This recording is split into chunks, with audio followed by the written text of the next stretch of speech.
Sveiki visi, mano rankose naujas Samsung S25 ir jame visokių yra daug naujų fintų, kaip pavyzdžiui pašalinio garso maskavimas, receptų sudarinėjimas, dirbtinis intelektas. Pats telefonas yra daug plonesnis, lengvesnis ir aš atėjau būtent į Halės turgų, kur galėsiu išbandyti visas funkcijas, kokių dar pats net nežinau, o sužinoti visas naujas funkcijas, naujienas man padės ir Hebra iš Tele2 ekspertai. Labas, papasakosiu. Hello. Pasakyk man juokingą anekdotą, kurį man tas Katleris pasakytų apie Samsung S25. Žinot, tas Samsung S25, ne, tipo flagmanas, kosmosas, inovacijos. Bet realiai, fotikas geresnis tik per Instagram filtrą. Baterija laiko trumpiau nei mano dėmesys per moterys meluoja. Ok, jau raustina jau. Jo. Ką galima paruošti šito produkto ir kas čia iš vis yra? Pažiūrėjau. Čia yra popas. Nuotrauka yra žirnių ankštys. Okay. Sriubos, salotos, garnyrai, užkandžiai.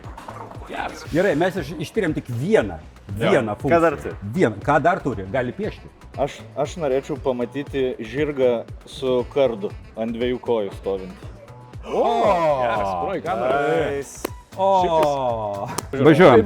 1, 2, 3. Nu, parodyk veidus. Mes trinam Katlerį iš kadro. Jo. Buvo vyras ir vyro nėra. Video apie istoriją, kuris ten 1,5 valandos angliškas ir paklausti Sandropos.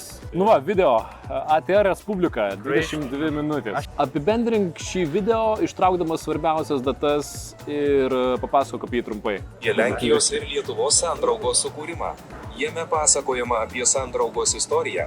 1385 Lenkijos karalienės, 155 Maskvos pajėgos užpuolė, šiam vienas Vilniaus sutartis, antras Lietuvos statutas, Lenkijos Lietuvos Seimas, Birželis Liepa.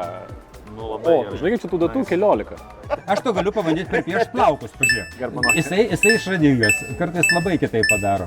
Didžiausias pokytis tikriausiai vizualus, kuris atsirado pas jūs, tai kamerų akis šiek tiek padidėjo, jos pakeitė savo dizainą. Didžiausias pokytis Ultra, tai yra 50 megapikselių itin plataus kampo kamera. Vieną svarbų dalyką, kurį davė 0.6, ką jie duoda makro nuotrauką labai gerą. Taip, kad dabar gali pasidaryti makro kadrą.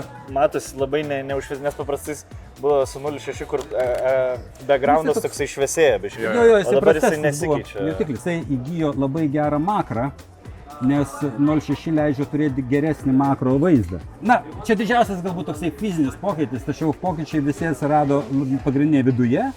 Tai yra dirbtinio intelekto patobulinimai. Tiek pačios kameros, kaip matei, mes darėm tą nuotrauką, kur galima pakeisti akis geresnės, tiek balso filtravimas, triukšmo ir visi aptarnavimai. Tai čia didžiausias pokytis, kuris atsirado ir tai Samsung vadina jau tam tikrą prasme revoliuciją, kad telefonas pakeičia savo funkciją. Ką smarkiai pagerino šitas modelis, kas metų Samsung vis gerina, tai 100 kartų artinimą, va čia 100 kartų artintas tas kaina, 11,50. Tikrai gerai, čia 100 zoomas yra.